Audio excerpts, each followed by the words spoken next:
आगे भी पार्टी कह सकती है कि लड़ो। लड़ेंगे? जरूर लड़ेंगे। जीतेंगे?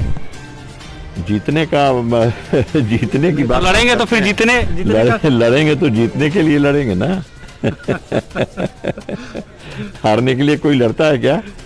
और मुझे विश्वास है कि जनता भी मुझे प्यार करती है। पिछली बार भी आपका मार्जिन बहुत कम था हारने का। पिछला बार चुनाव तो मैं तकनीकी दृष्टि से हार गया।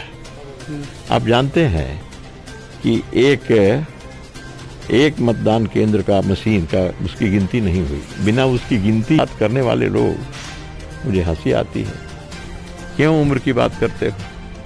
इस मिट्टी में और इस पानी में जो है वो कहीं और नहीं है। इसलिए उम्र की बात ना तो नेतृत्व के निगाह में कहीं है और ना ही जनता के बीच में इसकी कोई चर्चा है। कुछ लोग हो। और एक बात जानिए कि मैं टाटा से आकर के 4 बार लगातार जीता, यहाँ के लोग कोई कहे नहीं 4 बार जीता। हाँ, ये भी बहुत बड़ी बात है। तो जनता मुझसे प्यार करती है और वो मुझे अपना मानती है, वो मुझे इस मिट्टी का मानती है। तो कुछ ऐसे खिसियानी बिल्ली खंबा नोचने जैसी बात करने वाले लोग, ऐसी बात का सड़कें टूट गई कोई नहीं, लेकिन टूटेंगी क्यों? टूटने के पहले समय से मरम्मती होती रहेगी तो सड़कें नहीं टूटेगी। इसको किसका दोषी मानते हैं आप? टूट रही है या मरम्मत नहीं हो पा रहा है, कौन जिम्मेवार है? जिम्मेवार सारी व्यवस्थाएं हैं। व्यवस्था में कौन? उन व्यवस्थाओं में सरकार भी है, सभी हैं। हम कहाँ कहते हैं विधायक जी आ रखे? विधायक जी तो पूर्ण रूप से हैं। विधायक जी को विकास से कोई मतलब नहीं है। अनवर आपका अपना आशा एक भारत को सब्सक्राइब करिए भैया, और साथ ही साथ बेल बटन दबाना ना भूले, क्योंकि बेल बटन दबाइएगा तभी तो खबर फटाफट पाइएगा।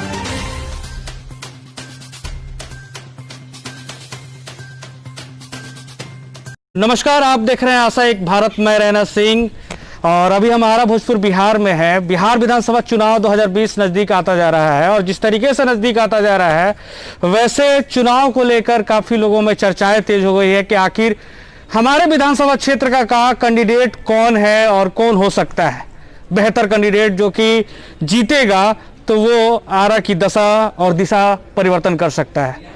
तो इसी बीच हम आए हुए हैं आरा के पुराने विधायक और पुराने कार्यकर्ता और संघ के काफी नामी चर्चित व्यक्ति जिनका नाम, तो अभी हम आ चुके हैं अमरिंदर प्रताप सिंह के पास, जो कि विधानसभा के उपाध्यक्ष रह चुके हैं और साथ ही साथ आरा से 4 बार विधायक भी रह चुके हैं। तो चलिए हम इनसे बात करते हैं। पुराने नेता हैं, प्रखर वक्ता भी हैं और जो भी पुरानी यादें हैं उनको भी आपके सामने साझा करेंगे और साथ ही साथ आने वाला भविष्य क्या है आरा का, अगर इन्हें टिकट मिलता है तो क्या होने वाला है। सर, टिकट की मारामारी चल रही है बिहार और खासकर आरा बीजेपी में टिकट की मारामारी चल रही है। काफ़ी सारे नेता जो हैं वो कह रहे हैं कि हम प्रबल दावेदार हैं और हम इस बार आरा के बेहतर कैंडिडेट हैं बीजेपी से विधायक के। देखिए, राजनीति में राजनीतिक दल के कार्यकर्ताओं के मन में इच्छा पैदा होना, चुनाव लड़ने के लिए इच्छा पैदा हो जाए, यह कोई अपराध नहीं है।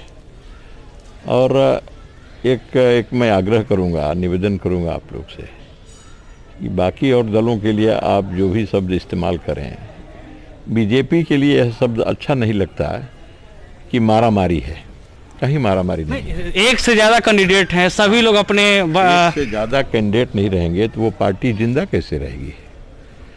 जिंदा पार्टी वही है जिसमें चुनाव लड़ने की इच्छा रखने वाले अनेकों कार्यकर्ता हैं, लेकिन नेतृत्व तय करता है। नेतृत्व तय करता है कि सबसे उत्तम कौन हमारा कार्यकर्ता होगा, और नेतृत्व जानता है, सबको परखता है। और हम नेतृत्व में विश्वास करते हैं, भरोसा करते हैं और अपनी बात नेतृत्व से ही कहते हैं। तो एक एक कार्यकर्ता जिसके मन में इच्छा पैदा हो गई चुनाव लड़ने की, तो अपने नेतृत्व से ही मिलता है और आग्रह करता है। तो आपकी उम्मीद और मतलब आपका टिकट कितना लगता है कि नेतृत्व आपका साथ देगा या आपको मिलना चाहिए? क्यों मिलना चाहिए आपको? अगर मिलना भी चाहिए तो क्यों मिलना चाहिए? देखिए, मैं इस पचड़े में नहीं हूँ कि मिलना चाहिए तो क्यों मिलना चाहिए, नहीं मुझे ही मिलना चाहिए, ऐसी बात नहीं है। बात यह है कि मैं तो ऐसा कार्यकर्ता हूँ जिसके पार्टी, देखिए मैं लोकसभा का चुनाव लड़ा और 5 विधानसभा का 6 चुनाव लड़े और इन 6 चुनाव में मैंने कभी भी नहीं कहा कि मैं चुनाव लड़ूंगा। पार्टी ने तय किया है, तो हमारा भविष्य तो पार्टी तय करेगी, हमारे भविष्य का फैसला पार्टी करेगी और पार्टी पर हम हैं, निर्भर हैं, हमारे अपना नेतृत्व पर हमको भरोसा है और वह जो निर्णय शीर्ष नेतृत्व से बात हुई आपकी, कुछ बात हुई है अभी हाल फिलहाल में विधानसभा चुनाव को लेकर? आप भी बात नेतृत्व से हमेशा होती रहती है। कार्यकर्ता और नेतृत्व में हमारे यहाँ बीजेपी में फर्क नहीं है, बात होती रहती है, बहुत बातें होती हैं। राष्ट्रीय कार्यकारिणी समिति में तो आप भी मेंबर हैं बीजेपी के, लेकिन सारी बातों के बावजूद मैं एक बात बताऊं आपको कि मेरे जैसे कार्यकर्ता के बारे में पार्टी तय करती है कि उसे क्या होना है। पार्टी तय करेगी और पार्टी जब तय करेगी, इसके पहले भी पार्टी ने तय किया तो वैसा हुआ, आगे भी पार्टी तय करेगी तो वैसा होगा और मुझे उम्मीद है कि पार्टी तय करेगी। मतलब पार्टी तय करेगी, उम्मीद आपको है? इस बार विधानसभा चुनाव में आपको लगता है, उम्मीद है कि आपको टिकट मिल सकता है या मिलना चाहिए? फिर मैं आपको एक बार बता दूं कि मुझे मिलना चाहिए। पार्टी ने बराबर मुझे निर्देश दिया है, आदेश दिया है, लड़ो। आगे भी पार्टी कह सकती है कि लड़ो। लड़ेंगे? जरूर लड़ेंगे। जीतेंगे? जीतने की बात लड़ेंगे तो फिर जीतने लड़ेंगे तो जीतने के लिए लड़ेंगे ना। हारने के लिए कोई लड़ता है क्या? और मुझे विश्वास है कि जनता भी मुझे प्यार करती है। पिछली बार भी आपका मार्जिन बहुत कम था हारने का। पिछला बार चुनाव तो मैं तकनीकी दृष्टि से हार गया। आप जानते हैं कि एक मतदान केंद्र का मशीन का उसकी गिनती नहीं हुई, बिना उसकी गिनती ही एक मतदान केंद्र की मशीन की गिनती ही नहीं हुई। ये तो बहुत सारे लोग नहीं जानते हैं। आप लोगों को देखिए, तो यही तो है, उसकी बिना गिनती का इन लोगों ने डिक्लेयर किया चुनाव। कौन सी मतलब कहाँ की थी वो मतदान केंद्र की, कौन सी मशीन थी, पता है आपको? वो 192 नंबर बूथ की गिनती नहीं हुई और वो बूथ था यहाँ आपका इसमें ब्लॉक में जी, और उसकी गिनती नहीं हुई और उसकी बिना गिनती का ही वो तो गढ़ माना जाता है। ब्लॉक का जो बूथ केंद्र है वो बीजेपी का गढ़ है, हमारा वोट है। लेकिन तकनीकी हार हो गई, अब हार हो गई, ठीक है। उन लोगों को सर्टिफिकेट देना था, दे दिया। आपने ऑब्जेक्शन नहीं उठाया? सारी आपत्ति हुई है, मामला हाई कोर्ट में है अभी तक हाई कोर्ट में है। तो अगला इलेक्शन आ गया। अब तो इलेक्शन आ गया, लेकिन अब है न्यायिक प्रणाली का, क्या कहा जाए उसको, कैसे कहें हम। फिर भी थोड़ा ये नहीं लगता आप ही की सरकार, मतलब 1 साल के बाद आप ही की सरकार बन गई गठबंधन की? हमारी सरकार नहीं थी उस समय। नहीं, उसके बाद तो आप ही की पिछले के बाद तो अब क्या करेंगे? उसके बाद अब चुनाव आयोग का निर्णय थोड़े कोई बदल देगा। अब तो हाई कोर्ट में गए हम जी, और हाई कोर्ट में मामला पड़ा हुआ है, तो ये सरकार के विषय नहीं है, तो न्याय निर्णय की बात है और वो न्यायालय में भी है, अभी भी विचाराधीन है। और हमारे पक्ष की सारी गवाही हो गई है, दूसरे पक्ष की गवाही नहीं हुई। मतलब जानबूझ के लंबित किया जा रहा है, जानबूझ के लंबित खींचा जा रहा है। इसलिए चुनाव जीतते रहे हैं, चुनाव आगे भी जीतेंगे। मतलब इस बार टिकट मिलेगा, चुनाव जीतेंगे और आगे भी टिकट मिलेगा तो चुनाव जीतेंगे और निश्चित जीतेंगे। कितना परसेंट लगता है कि मिल जाएगा? मतलब चांसेस क्या है? परसेंटेज हम लोग नहीं जानते। फिर भी घूमते होंगे ना, कार्यकर्ता बोलते होंगे आपके साथ? कार्यकर्ता हैं, आपके भी कार्यकर्ता लोग हैं जो आपके साथ रहते हैं, जो आपसे सीखते हैं, उनके बीच में चर्चाएं चलती होंगी कि क्या है क्या नहीं है। कई सारे लोग एक और आरोप लगा रहे हैं, या मतलब एक तरीके का बात रख रहे हैं कि अमरिंदर बाबू का एज हो गया है, उनको अब रिटायरमेंट ले लेना चाहिए या रिटायर्ड हो जाना चाहिए। इस तरीके की जब बातें आप सुनते हैं, अफवाह सुनते हैं पब्लिक से या कुछ लोगों से, तो आपको कैसा महसूस होता है? क्या कहना चाहिएगा उन लोगों को, क्योंकि ये भी बातें आ रही हैं?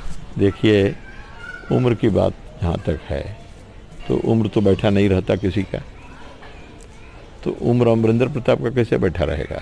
नंबर 1। नंबर 2, इस जिले में जन्म लेने वाला, उसकी उम्र किसी ने पूछा क्या? 80 वर्ष में बाबू कुंवर सिंह के उम्र को किसी ने क्यों नहीं पूछा?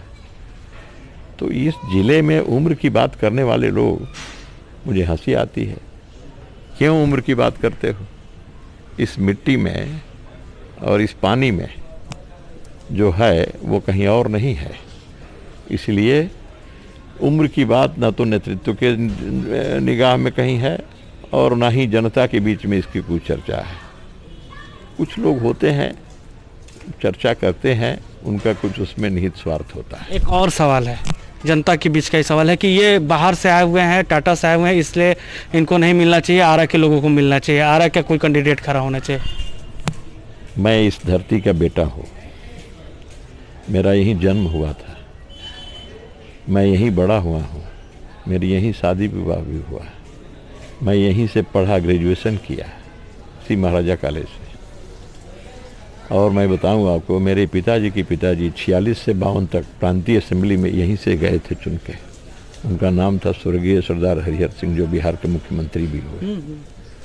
मेरे पिताजी भी स्वतंत्रता सेनानी थे। मैं यहाँ का नहीं तो कौन यहाँ का है? मैंने पहले भी सवाल इसको किया था। हम टाटा में थे तो वहाँ पार्लियामेंट का चुनाव भी लड़े थे, तो वहाँ के लिए हम बिहार के थे। लोग कहते थे बिहारी, उस समय हालांकि बिहार का वो हिस्सा था, बिहार बटा भी नहीं था। तो यहाँ आ गए तो टाटा का हो गए। तो ये सब जो जिनके दिमाग में फितूर रहता है, ऐसी बातें करते हैं। और मुझे विश्वास है कि ऐसी बातों पर कोई ध्यान भी नहीं देता। और एक बात जानिए कि मैं टाटा से आकर के 4 बार लगातार जीता, यहाँ के लोग कोई कहे नहीं 4 बार जीता। हाँ, ये भी बहुत बड़ी बात है। तो जनता मुझसे प्यार करती है और वो मुझे अपना मानती है, वो मुझे इस मिट्टी का मानती है। तो कुछ ऐसे खिसियानी बिल्ली खंबा नोचने जैसी बात करने वाले लोग ऐसी बात करते हैं, उनकी बातों की चर्चा, आप पत्रकार हैं, आप बुद्धिमान हैं, आप क्यों करते हैं? नहीं, सवाल जनता कुछ लोग जो हैं, जो संगठन के हैं या बाहर के हैं या कुछ विपक्ष दल के हैं, वो लोग ये बातें रखते हैं। तो आप भी अपना मैसेज दीजिए कि जनता तक आपकी बातें तो जाए। इसलिए मैंने ये सवाल को रखा। मैं जनता से जुड़ा हुआ हूँ, जनता से मेरा सीधा संपर्क है। और आपको ना हो तो मेरे साथ कभी किसी दिन किसी कार्यक्रम में दिन भर साथ रह जाइए। बिल्कुल बिल्कुल, चुनाव आने वाला है, आपको टिकट मिलेगा, जरूर हम साथ में रहेंगे। और आपको मालूम हो जाएगा कि मैं क्या हूँ। लोगों का प्यार और लोगों का स्नेह देख करके आपको पता चल जाएगा कि मैं क्या हूँ। इसलिए मैं आंखों देखी बात में विश्वास करता हूँ। इसलिए आंखों देखी बात में आप भी विश्वास करें, यही आग्रह है। और आप जनता के बीच में जाएं। बाज़ार में जो चाय चटनी अचार इससे करके कुछ लोग बातें करते हैं ना चौक चौराहे पर, उन बातों को जनता का मिजाज और जनता की बातों से ना जोड़िए। आपके बारे में एक चीज़ कहा जाता है कि सबसे पहले पक्कीकरण, मतलब जितने भी आरा के गली कुची हैं उसका पक्कीकरण, मतलब रोड जो है, ढलाई वाला रोड सबसे पहले आपने लाया था आरा में। मतलब उसके पहले ईंट वाला रोड जो होता था, ईंट की रोड बिछी हुई रहती थी। ये मिजाज कैसे आया? और अगला मौका अगर आरा की जनता देती है या आपको टिकट मिलता है, अगर आप विधायकी के लिए लड़ने के लिए जाते हैं, तो क्या मुद्दा रहेगा इस बार? क्या शहर का स्थिति है? क्योंकि आरा का रोड जो है वो चारों तरफ से खराब होता जा रहा है। चाहे वो आप सदर हॉस्पिटल का देख लें, शिवगंज का देख लें, केजी रोड का देख लें, या बिहारी मिल और बाजार समिति तो अभी काम चालू है, लेकिन कब तक वो खत्म होगा ये पता ही नहीं चल रहा है। किस तरीके से देख रहे हैं पूरे आरा शहर का जर्जर स्थिति है रोड का? देखिए, जब मैं आया था पहली बार तो मैंने देखा था आरा शहर के पूरे मोहल्ले में, गांव में भी कहीं नाली नहीं, कहीं चलने का पक्का रास्ता नहीं। पूरा बरसात नहीं, 6 महीना बिना बरसात का भी कीचड़ और कादो पानी, इसमें लोग चलते थे। और मैंने उसको प्राथमिकता से लिया कि सबसे पहले तो अंदर की उन गलियों में जी, जो लोग अपने घर से निकलते हैं और अपना पांव रास्ते पर रखते हैं, उसका पक्कीकरण हो, नालियों को बनाया जाए। तो मैंने अपने पूरे कार्यकाल में इस काम को किया, अपने निधि से किया और कई तरीके से निधि ला करके किया उसको। इसके बाद मैंने अभी तक टिकाऊ है, लेकिन आरा शहर के देखिए हमारी समय में बनाई गई अभी तक टिकाऊ है, अभी तक वो चमक रही हाँ, है। मैं इस चीज का मैं तो दाद देता हूँ। गली सड़कें में आज भी चमक रही हैं। तो तो उसका कारण था कि हमने कभी उसमें गलत नहीं होने दिया और देख रेख हम हमारी पार्टी के लोग करते थे और वो सब देखभाल करते थे। आज तो कुछ नहीं है। इन 5 वर्षों में जो हाल हुआ, जो शहर की मुख्य सड़कों को हम बराबर कोई न कोई कहीं से भी फंड लाके पैसा लाके उसको हम करवाते रहते थे। आज विगत 5 वर्षों में शहर की कोई सड़क चलने लायक नहीं है। तो मेरी प्राथमिकता होगी, शहर में जाम भरा हुआ है। जाम को कैसे खत्म कीजिएगा? तो देखिए, जाम खत्म करने का कई प्रकार इसकी ब्लूप्रिंट तो होगा ना कुछ आपका? इसकी कई तैयारियां हैं। पहली तो यह है कि यह प्रशासनिक सवाल है। एक प्रशासन भी लुंज पुंज है, ढीला है, जिसके कारण कहीं भी कोई गाड़ी खड़ा करे, कहीं भी कोई बात करे, कहीं भी कोई दुकान लगा दे, तो प्रशासनिक कार्रवाई अगर हो तो कुछ उसमें राहत मिल। अतिक्रमण हटाने के लिए दूसरी बात ये, अतिक्रमण तो हटाना ही है। दूसरी बात यह है कि सड़कों को जो अतिक्रमण है हटा करके चौड़ा किया जाए, नाला को पाट दिया जाए, जितना चौड़ा कर सकते हैं सड़क को चौड़ा किया जाए। इस पुराना जो वो गोपाली चौक से लेकर के और उस पार उत्तर के तरफ गांगी की तरफ ओवरब्रिज बने जी। एक ओवरब्रिज इधर जाए आपको पूरब के तरफ, एक ओवरब्रिज इधर जाए, उसका दोनों तरफ से उसकी शाखाएं पश्चिम के तरफ, माने फ्लाईओवर। तो इस प्रकार का एक नक्शा, और ये मेरा प्लान है। ये तो बड़ी बात आप लेकिन कह रहे हैं। और इसकी स्वीकृति हमने इसकी एक और बता रहे हैं आपको, इसकी स्वीकृति मैंने करवा दी है सरकार से। सरकार ने उसको अपने हाथ में ले भी लिया है, लेकिन उस पर कोई परसू नहीं किया, इसलिए अभी तक पड़ा हुआ है। धनुपुरा से लेकर के और वो सड़क पटना आरा के हाईवे को और आरा और बक्सर के हाईवे को जोड़ने वाली जो सड़क है, धनुपुरा से लेकर के और चंदवा तक जो बांध है, उस बांध को चौड़ीकरण करके उसका, और उस पर जो है सो स्टेट हाईवे बना देने का, इसको ले लिया था सरकार ने अपनी जिम्मा। उसके सारे कागजात हैं हमारे, लेकिन उस पर किसी ने परस्यू नहीं किया। ये अगर बन जाता है तो जाम की समस्या बाहर से शहर में आने वाले, जो बाहर जाने वाले हैं, वो चली जाएगी, तो आधा मामला ये निपट जाएगा। इस शहर में जाम की जो समस्या है, आज जब ये हाल है तो आप सोचे कोरोना काल में है, जब स्कूल कॉलेज खुल जाएंगे, जब कोचिंग इंस्टीट्यूट खुल जाएंगे और जब पूरे ऑफिस अपने काम काज करने लगेंगे ऑफिस में लोग, तो शहर का क्या हाल होगा ये आप कल्पना कर सकते हैं। आदमी का रूह कांप जाता है, उस समय क्या होगा। तो ये प्राथमिकता है हमारी, मतलब जाम मुक्त आरा को कराना, ये प्राथमिकता है हमारी। और दूसरी सड़क को जर्जर स्थिति जो है, मुख्य सड़कें हैं, उन सड़कों को फिर से पुरानी स्थिति में बहाल करना है। और टूटेगा नहीं ना बनने के बाद टूटेंगी, मतलब जिस तरीके से अभी बनेगी, मरम्मत होती रहेंगी। अभी तो कुछ हो ही नहीं रहा है ना, सड़कें टूट गई कोई नहीं, लेकिन टूटेंगी क्यों? टूटने के पहले समय से मरम्मती होती रहेगी तो सड़कें नहीं टूटेंगी। इसको किसका दोषी मानते हैं आप? टूट रही है या मरम्मत नहीं हो पा रहा है, कौन जिम्मेवार है? जिम्मेवार सारी व्यवस्थाएं हैं। व्यवस्था में कौन? उन व्यवस्थाओं में सरकार भी है, सभी हैं। हम कहाँ कहते हैं विधायक जी आरा के? विधायक जी तो पूर्ण रूप से हैं, विधायक जी को विकास से कोई मतलब नहीं है। अनवर आलम जी? अनवर, देखिए, मैं व्यक्तिगत किसी के ऊपर आरोप नहीं लगाता नाम लेकर के, मैंने आज तक ऐसा नहीं किया, अपने विरोधियों का भी नहीं किया। लेकिन मैं इतना जरूर कह सकता हूँ कि इस वर्तमान विधायक जी को आरा के लोगों के विकास से कोई मतलब नहीं, उनका वास्ता नहीं है, उसमें उनकी कोई रुचि नहीं है। बदलना चाहिए, परिवर्तन जरूरी है। परिवर्तन तो होना ही है और परिवर्तन होगा। जनता परिवर्तन के लिए उठ खड़ी हुई है, अब परिवर्तन रोक कौन सकता है? इसलिए परिवर्तन तो अवश्यंभावी है, जनता ही परिवर्तन करेगी। हम कौन होते हैं परिवर्तन करने वाले? हम तो देख रहे हैं जनता तैयार है, परिवर्तन के लिए जनता हुंकार भर रही है।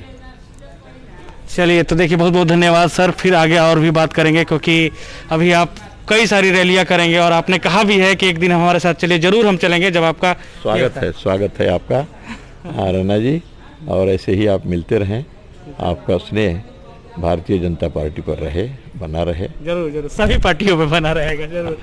हम तो यही आग्रह करेंगे। हाँ, जो भी पब्लिक के हित में काम करेंगे उनके लिए हमारा प्यार मोहब्बत हमेशा रहेगा। और जिस तरीके से अमरिंदर प्रताप सिंह बेबाक होकर बात रखते हैं, आज भी इन्होंने रखा है। इन्होंने एक बात बहुत ही अच्छी कही है, राजनीति में बहुत सारे लोग भूल जाते हैं, जब विपक्ष दल के नेता होते हैं तो डायरेक्ट हमला नहीं करना चाहिए या डायरेक्ट आरोप नहीं लगाना चाहिए। आप राजनीति तरीके से बात करिए, राजनीति तरीके से उनको आप कटघरे में रखें। दूसरी तरफ जब हमने रोड के बारे में इनसे बात किया है तो इन्होंने रोड का काफ़ी सारा ब्लूप्रिंट जो है उन्होंने तैयार किया है, खासकर हाईवे, मतलब हाईवे पे किस तरीके से वो कनेक्टिविटी करेंगे, चनवा से लेके और इस तरफ धनुपुरा को किस तरीके से जोड़ेंगे स्टेट हाईवे को लेके। इन्होंने बात कही, यही अहम बातें हैं जो कि आरा शहर के लोगों को जानना चाहिए, खासकर आरा विधानसभा क्षेत्र के लोगों को इससे रूबरू होना चाहिए। खासकर मैं आपको बता दूं कि यहाँ पे जिस तरीके से रोड जिस तरीके का हाल बेहाल हुआ है, उन सारे रोडों को उन्होंने कहा है कि ठीक करेंगे और टूटेंगे भी तो मरम्मत जरूर करवाएंगे, इस तरीके से छोड़ नहीं देंगे। दूसरी तरफ जब हमने टिकट के बारे में इनसे पूछा कि आखिर आरा विधानसभा क्षेत्र से इन्हें टिकट मिलने जा रहा है कि नहीं, तो इन्होंने कहा है कि हम पुराने नेता हैं, आगे भी पहले भी हमें शीर्ष नेतृत्व जो है वो लड़ाता रहा है। बीजेपी का जो आला नेता है उन्होंने हमें यहाँ का कमांडर घोषित किया या यहाँ का जो बीजेपी विधायक जो है कैंडिडेट घोषित किया है, तो मैंने पहले भी यहाँ पर चुनाव जीता है और आगे भी जीतूंगा अगर मैं यहाँ से कैंडिडेट बनता हूँ। आशा एक भारत के लिए मैं रैना सिंह। खबर यहीं तक। कैसा लगा ये खबर, कैसा लगा इनके साथ बातचीत, जरूर बताएं आप। शाहबाद का डिजिटल नंबर 1 चैनल बन चुका है आशा एक भारत, आपके प्यार समर्थन से, आपका प्यार समर्थन के लिए आप सभी का शुक्रिया, धन्यवाद। आपका अपना आशा एक भारत को सब्सक्राइब करिए भैया, और साथ ही साथ बेल बटन दबाना ना भूले, क्योंकि बेल बटन दबाइएगा तभी तो खबर फटाफट पाइएगा।